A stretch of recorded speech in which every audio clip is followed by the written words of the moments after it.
Antes de entrar en tema, quisiera agradecer también a la revista Buddhist Door esta extraordinaria posibilidad de establecer una charla, ¿sí? Una charla entre amigos y tocando estos puntos como este, tan importante y tan actual. Valga la redundancia, ya que estamos hablando de budismo moderno, ¿no? En la actualidad. Pero antes me gustaría contextualizar un poco qué es lo que decimos cuando decimos budismo, a qué nos referimos cuando estamos hablando de modernidad y a qué nos referimos cuando estamos hablando de budismo moderno.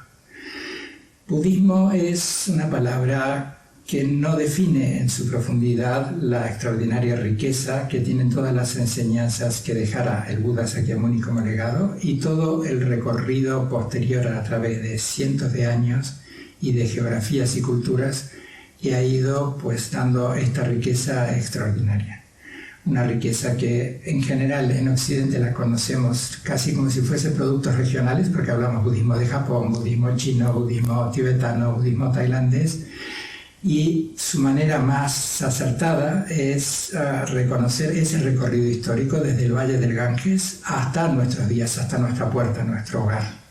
Y esto ha dado pues origen al canon Pali, de allí ha surgido desde la tradición sánscrita el canon tibetano, el canon chino, y esto que hoy hablamos como de budismo moderno, pues desde sus comienzos mismos está presente cómo el budismo conversa, vamos a decirlo de esta manera, consigo mismo y cómo conversa, cómo dialoga en el contexto histórico en el que esté. Y eso es también lo que está ocurriendo ahora. Así que el budismo es un concepto muy amplio, no hay un único budismo, y no hay una enseñanza monolítica, cerrada, sino que hay distintas expresiones, dada la profundidad y la complejidad de estas enseñanzas. Cuando hablamos de budismo moderno, pues debiéramos remontarnos como mínimo a las fines de las postrimerías del siglo XIX. Que es también un intento de las tradiciones asiáticas que se veían pues modeladas por el colonialismo europeo y la presencia de la evangelización cristiana, y han dado pues como respuesta una revitalización del budismo. Es ese intento constante de hacer otra vez la idea, dialogar al budismo en su contexto. La palabra modernidad o moderno nos lleva casi a la actualidad inmediata, pero debiéramos reconocer esto que comenzó desde Oriente mismo. De hecho, los primeros interlocutores del budismo en Occidente, en la Feria de las Religiones 1890 y algo en Chicago, pues uno de los primeros monjes de la tradición Zen se esforzó en presentar el budismo en consonancia con una sensibilidad de aquel momento. De hecho, salió aquella afirmación del budismo como una tradición religiosa científica.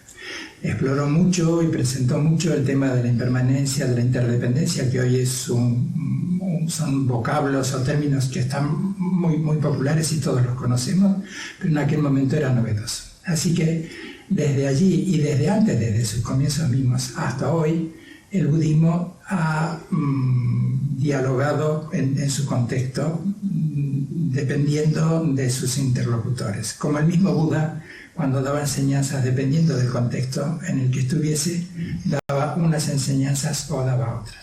Así que, ¿qué es budismo? ¿Qué es budismo moderno? ¿Y qué es lo que decimos como modernidad? Que es un concepto también ambiguo, o rico, o polifacético como el de budismo. Podríamos decir en todo caso que es aquellas sociedades que van emergiendo, arraigadas en lo que está tan presente en nuestra cultura occidental. La reforma protestantista, la revolución industrial, la ilustración, el romanticismo, el cientificismo materialista o el cientificismo racional, y todos los elementos que están presentes en nuestra cultura.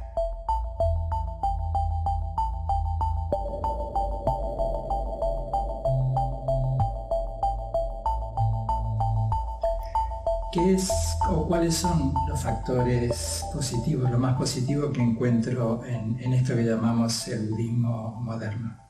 Haciendo otra vez una salvedad, que no hay tal cosa como budismo moderno o budismo occidental.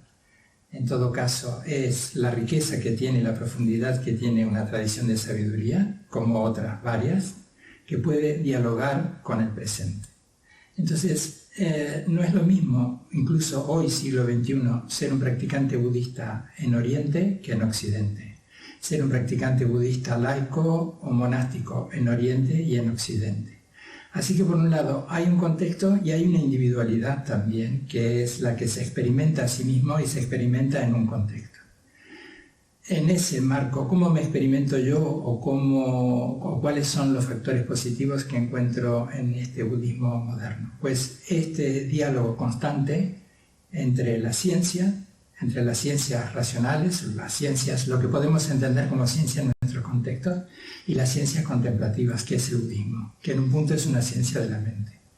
Así que ese es uno de los puntos, ese diálogo, que los elementos más conocidos y más cercanos en el tiempo son los diálogos que ha promocionado el Instituto Man and Life, que hace más de 25 o 30 años, por impulso de su santidad el Dalai Lama, Francisco Varela, Richard Davidson y Alan Wallace y otros extraordinarios maestros y científicos contemporáneos, dijeron, venga, vamos a sentarnos, vamos a conversar, esto nos ayudará a redefinirnos en función los unos con los otros, pero vamos a encontrar puentes y vasos comunicantes para tratar de ofrecer lo mejor de cada una de las tradiciones, pero conservando sus individualidades.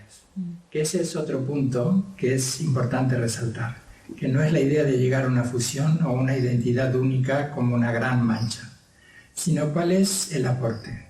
Es como la conversación entre los amigos. En un momento nos encontramos, conversamos y luego cada uno pues continúa con sus vidas.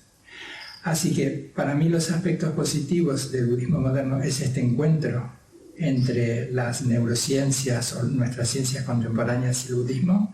Para los occidentales, y abro un paréntesis, no es que el budismo necesite ser homologado por las ciencias contemporáneas, pero para nuestro lenguaje, que estamos también todos muy permeados por lo mensurable, lo medible, lo contrastable, ese modelo científico que aunque no lo seamos está presente en nosotros, el hecho de encontrarnos con estas valoraciones de qué es lo que sucede en un cerebro cuando se medita de tal o cual manera, y luego todos estos recorridos que han llevado a favorecer o a fomentar la salud emocional, etc., pues me parece un encuentro y algo que se ofrece que de enorme ayuda.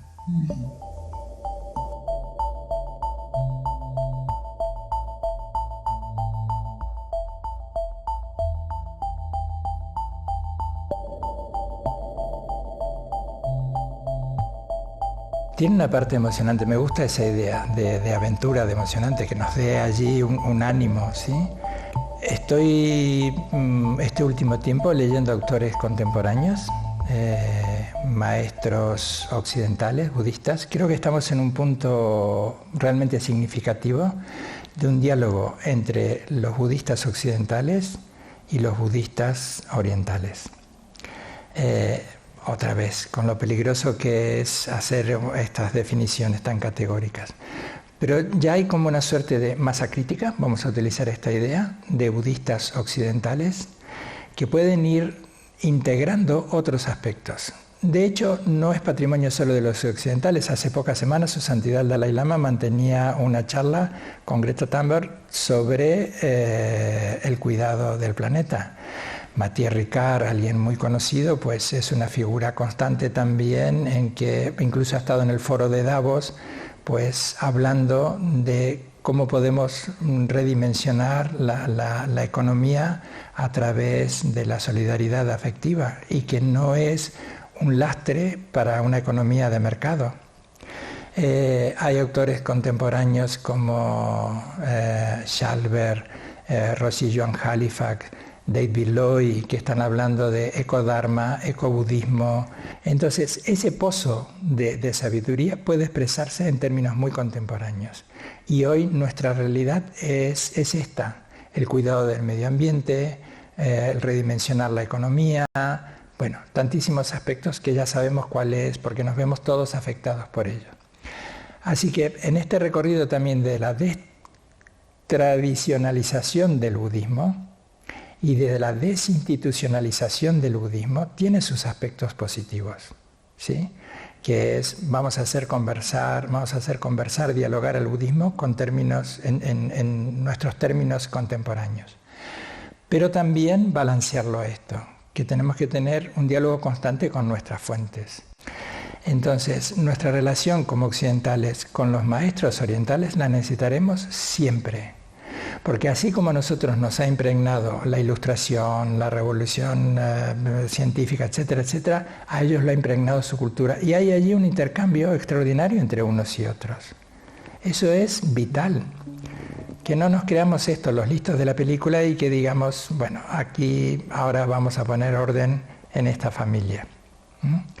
De hecho, hay extraordinarios maestros y maestras. Yo me siento un afortunado y estoy feliz de sentirme alumno discípulo de Jetsunma Khandro Rinpoche, ¿no? Jetsunma Khandro Rinpoche es una maestra que tiene una vitalidad intelectual arrolladora, con una formación académica y de erudición propia del Dharma en su acepción mayor. Pero sus 30 años o más de enseñar por todo el mundo le han dado también un valor agregado a sus enseñanzas, que va encontrando en la manera en que lo expone un vaso comunicante con nuestra realidad. El Vajrayana, lo que hablamos de budismo tibetano habitualmente, que en general en la contemporaneidad se ha dicho, esto es religioso y esto por lo tanto es supersticioso, es un extraordinario método de superación. Cuando trabajemos, ¿no?, desde lo soteriológico, si se quiere, la profundidad que hay en el método y en el trabajo del Vajrayana, tal como Jetsunma Khandro Rinpoche nos lo va exponiendo, ves que desde siempre han estado estos principios de cuidado, de superación a estas limitaciones de este yo pequeño, apuntando hacia un yo menor, hacia un yo mayor. Entonces, ¿cuáles son las cualidades de ese yo mayor? La compasión, la sabiduría, la calidez, la intrépida valentía, la ternura, la decisión, la firmeza.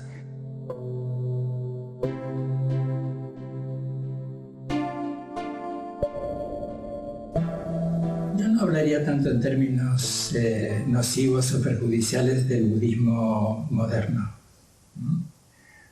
Porque además el budismo moderno es un hecho vivo. No es el producto de una reunión de un grupo de personas que dicen con esto nos vamos a quedar y esto vamos a hacer, ¿no? Esta idea de vamos a modernizar el budismo. Me gustaría resaltar para mí sí, casi como nocivos, en el sentido no tanto hacia la enseñanza, sino hacia lo que la enseñanza budista puede promover en la gente, que es la popularización del budismo en general. Hoy es común en muchísimos bares, restaurantes, que encontremos cabezas de Budas, todo este ámbito chill out, este ambiente chill out, que se está vulgarizando y se está banalizando y se está convirtiendo casi como en un producto de mercado. Tanto la meditación como el budismo. La popularización del budismo está teniendo para mí unos efectos que limitan la profundidad de la enseñanza. Se está poniendo excesivo énfasis en la intelectualización del budismo. Podemos encontrar muchísimo material impreso y por internet. No siempre en este último ámbito son documentos válidos. Está puesto mucho el énfasis en lo intelectual en detrimento de la práctica. De hecho, algunos de nuestros maestros ríen con nosotros los occidentales porque lo primero que solemos preguntar es ¿qué puedo leer? Y cuando luego nos dicen, pero también hay que practicar, nos dicen, pero ¿cómo que hay que practicar? Entonces creo que ese es un aspecto a señalar. El otro aspecto que me parece también que hay que prestarle una debida atención es la cierta tiranía de la felicidad que ha aparecido en estos últimos años y en el que se ha implicado el budismo también. De hecho, el budismo, en boca del propio Dalai Lama, habla de este pulso que tenemos todos los seres sensibles, absolutamente todos, de ser felices y dejar atrás el sufrimiento. Pero creo que también lo hemos llevado a una sociedad hedonista en el que estamos valorando la felicidad también como una felicidad de mercado, como una felicidad de consumo. Entonces, eso creo que son los aspectos que a mí más me llaman la atención, ¿no? Lo mismo cuando escucho hay que modernizar el budismo. Entonces tengo como tres reacciones. Una es la de alerta, la de alarma, cuando escucho que esas voces provienen de ámbitos en donde no conocen el budismo y donde confunden el método con la visión y confunden lo cultural, confunden lo cultural con el método. Voy a ver si puedo explicarme un poco más. Se ha puesto mucho el énfasis en Occidente y en estos últimos años sobre la meditación. La meditación, en el contexto de todas las tradiciones contemplativas, es un medio hábil, es un método profundo, extraordinario, pues este es el aspecto científico también, porque es repetitivo, etcétera, etcétera, pero tiene que estar acompañado por la visión. De hecho, estos días estaba leyendo Psicología Positiva Contemplativa de Auxía Cebolla, un español, un psicólogo español, en el que uno de sus capítulos habla de la virtud como eje del bienestar. Dije, bravo, porque este es el otro aspecto que este budismo moderno menor, por llamarlo de alguna manera, ha olvidado. El comportamiento de cómo estás en el mundo. Que la meditación no solo sea una suerte de spa emocional en el que te pongas a salvo de ti mismo, sino que la meditación es una conversación muy profunda para respirarte a ti mismo y encontrar todo lo que habrás de encontrar sin elección alguna. Eso es un punto de crudeza, de valentía, por eso está acompañado de la bodhicitta, de la calidez, de la compasión.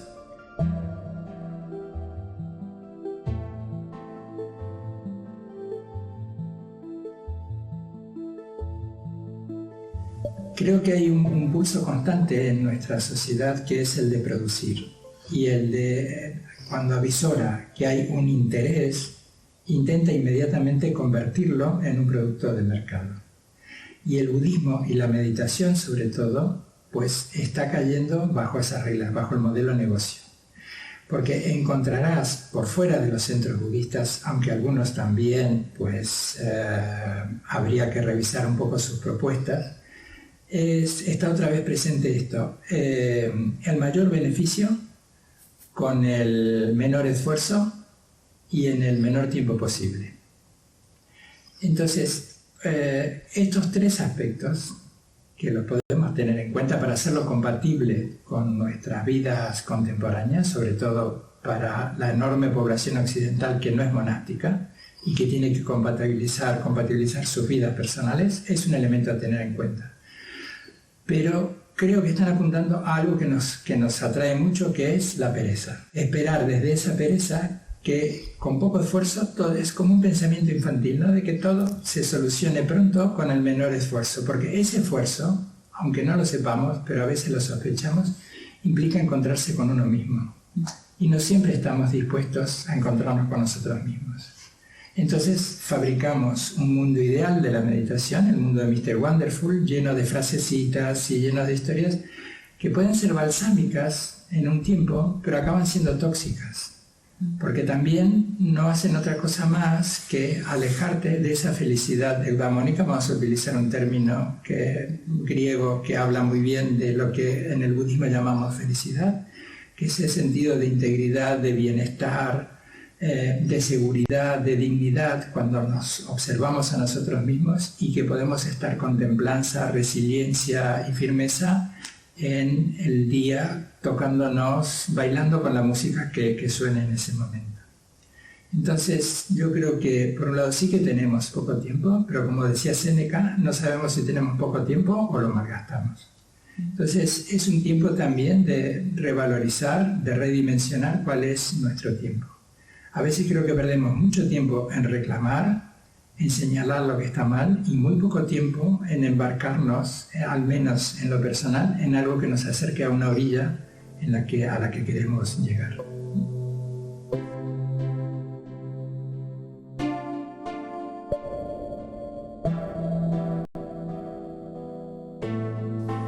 Ese es un principio medular en las enseñanzas del Dharma. Y cuando lo enunciara el Buda, Anatma en sánscrito, Anatma en pali, que es la no existencia del sí mismo, de una identidad en sí misma. Entonces, este es un término complejo y va aquí un poco mi osadía, en pocas palabras, tratar de acercarlo, porque esto implica un estudio y una reflexión mayor. Que precisamente la ausencia de ese estudio, de esa reflexión mayor, ha llevado, y ahora se va corrigiendo, a pensar al budismo como en una tradición nihilista. El budismo no lleva tantos años, para la cultura 200 años es muy poco tiempo. Entonces, el hecho de que ya haya ashedras, es decir, universidades donde hay estudios muy profundos en Occidente, que haya maestros y maestras occidentales o practicantes con un gran conocimiento del Dharma, occidentales, y también este enriquecimiento de maestros orientales con lo que puede aportar la pedagogía de Occidente, ¿no? o esto que hablamos de las ciencias contemporáneas, se va haciendo cada vez más visible a qué se refería el Buda. Entonces creo que primero hay que pensar mucho en interdependencia y en impermanencia para acercarnos a ese concepto, y mucha observación y mucha curiosidad. La impermanencia y la interdependencia está presente hasta en las fibras últimas del entretejido de nuestra realidad. Todo está en continuo cambio. Puede ser que sea para nosotros perceptible o no. Y además, nada nace por sí mismo. Todo surge en relación a causas y condiciones previas. De hecho, puertas adentro, Anatman o Anatta, dependiendo también de la escuela budista o del linaje budista, tendrá distintos acercamientos. La escuela del Sutrayana, con los Theravadines, lo mirarán de una manera. Las escuelas del Mahayana, como las escuelas del budismo Zen o del budismo Vajrayana, que son herederas de las facultades o de las universidades monásticas como Nalanda, Vikramasili o Dantapuri, que han hecho un extraordinario avance en una filosofía especulativa, en estudiar precisamente esto, cuál es el comportamiento último en lo material y en lo inmaterial. Entonces, ese es ¿qué nos puede servir para nosotros? Más allá, ¿cómo lo podemos traer a nuestra vida cotidiana?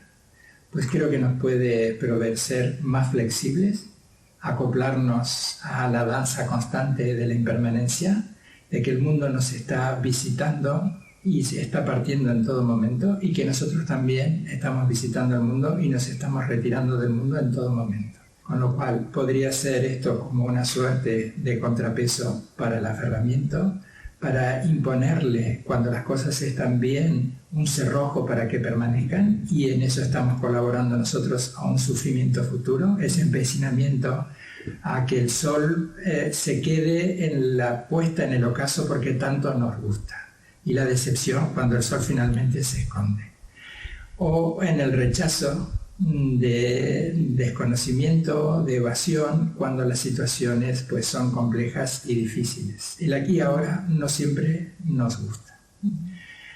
Si exploramos con profundidad desde el ámbito de la erudición que es Anatta, pues iremos explorando cuál es la identidad última de los fenómenos materiales y de los fenómenos inmateriales como el yo. Y otra vez encontramos aquí el diálogo entre las ciencias contemplativas y las ciencias contemporáneas. Cuando analizamos desde las ciencias contemporáneas y la ciencia contemplativa lo que es la identidad última de la materia, pues habrá muchas similitudes y habrá algunos puntos de acuerdo. Cuando lo exploramos la no identidad en sí misma del yo, encontraremos algunos puntos en común con la psicología contemporánea o con otras ciencias de nuestra actualidad.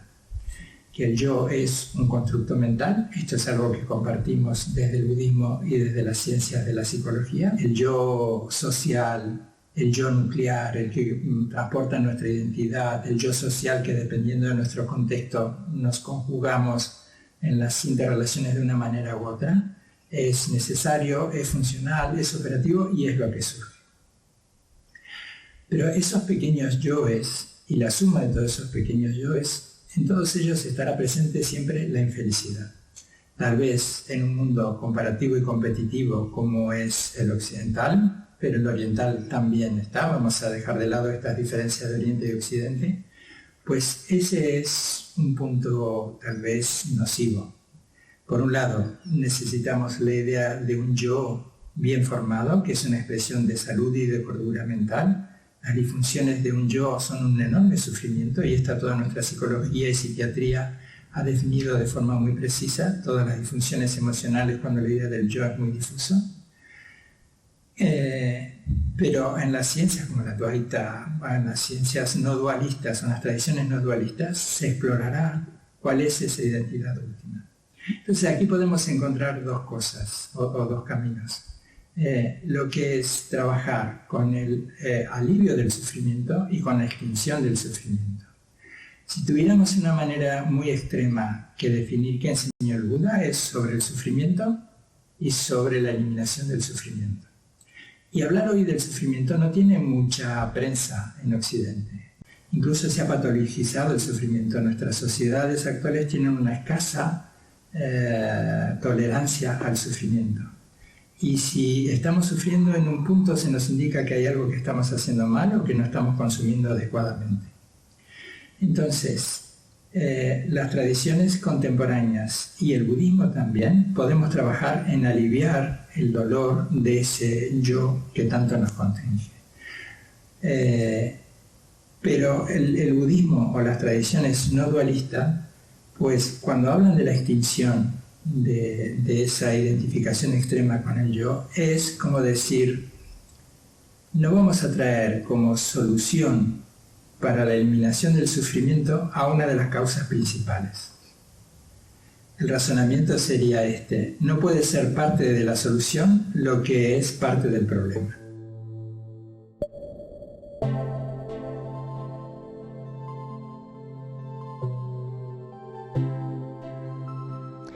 En general solemos relacionar vacuidad con vacío.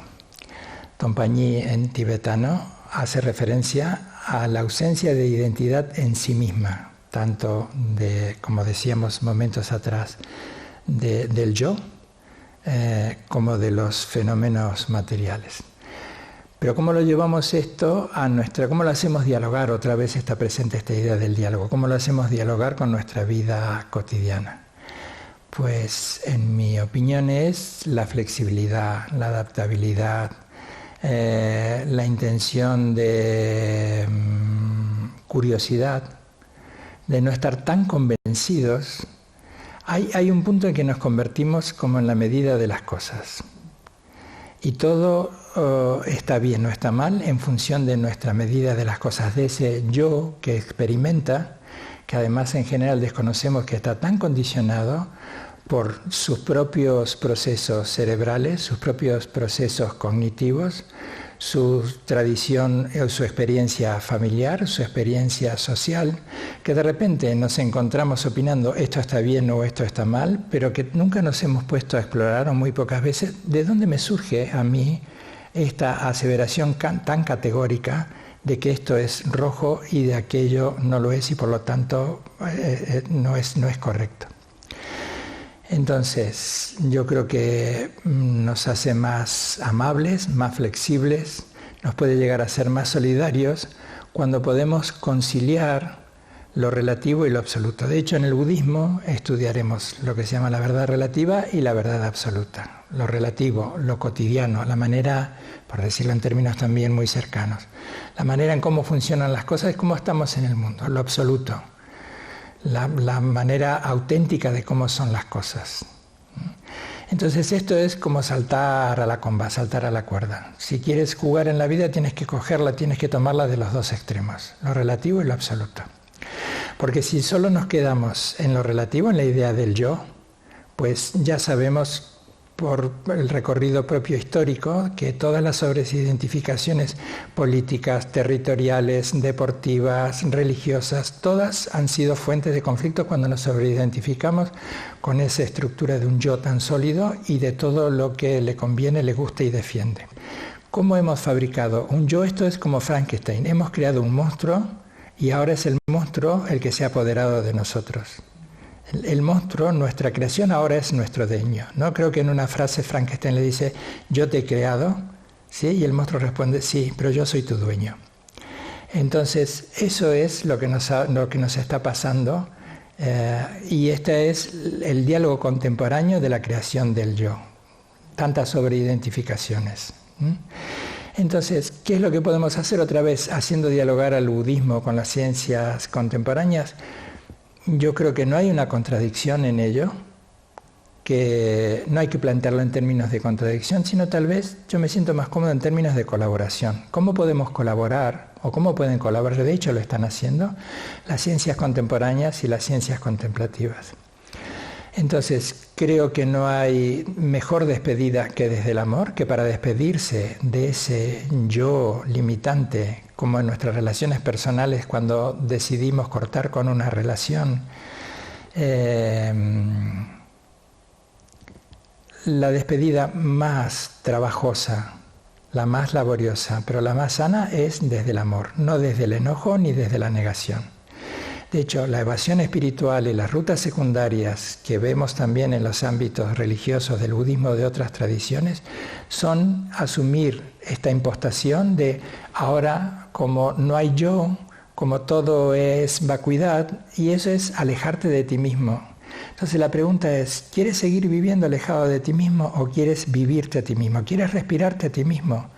Si quieres respirarte a ti mismo, pues habrá que abrir las ventanas, que entre el aire fresco, y una de las maneras de explorarlo es, desde las ciencias contemporáneas, restaurar las heridas que nos ha producido el crecer. Por el mero hecho de vivir, algún arañazo todos tenemos en nuestro corazón. Y luego, cuando realmente hayamos recompuesto aquello que necesita ser otra vez revisado, querido, amado, integrado, pues entonces sí podemos dar ese otro paso mayor, que es decirle adiós al yo, pero que en realidad es decirle un hola también a un yo nuevo, porque no es a que de repente te quedas allí sin identidad, sino que sabes que eso es tu identidad, como la del actor que cuando sube al escenario, ¿sí?, pues bien, actúa, pero cuando se baja del escenario, pues vuelve a su ámbito normal. Entonces, esto no es, vamos a decirle, un adiós definitivo como cercenarnos de la idea del yo, sino decirle un hola a un yo nuevo, que sabemos que es adaptativo, que es funcional, que es operativo, pero al mismo tiempo desde un ámbito mayor lo podemos integrar. Entonces allí llegamos a aquella frase de que podemos estar en un ámbito que es mayor que cualquier conflicto, que es mayor que cualquier dificultad. Y que por lo tanto esa es la incondicionalidad de ese amor mayor. Vacuidad es sinónimo de amor. Anatta es sinónimo de amor, de compasión.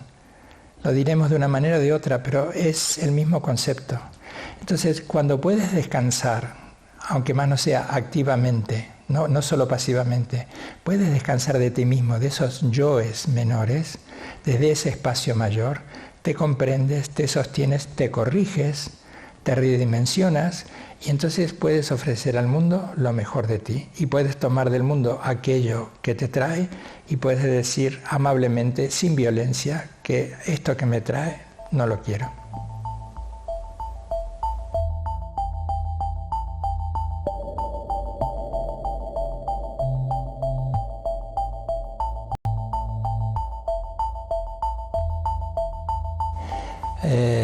Te voy a contar mi reacción personal o mi relación personal, que ha ido cambiando desde la sorpresa, la indignación, el rechazo, luego ha venido la curiosidad, que podríamos haber sido el primero de los movimientos, y luego, bueno, pues el de la comprensión y de tener una mirada mayor.